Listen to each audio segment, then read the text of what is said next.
Meta keywords are like meta tags that you can give search engines so they have more information about your page's content. In this video, I'm going to show you how to use Simplified's AI Writer tool to curate your own meta keywords for your website. So, let's get started. First, we're going to click on our AI Writer tools. That's this little robot face here for content writing.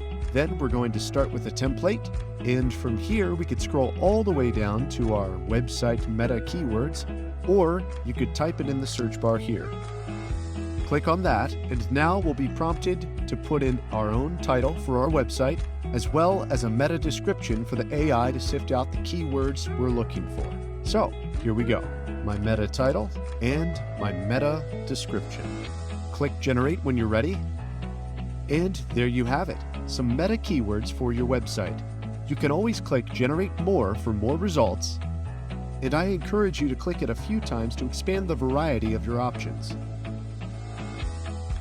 You can always click the heart icons to mark the ones that you like. You can also copy the results and paste them wherever you'd like, as well as delete the ones that you're not interested in. And there you have it, personally curated meta keywords for your website.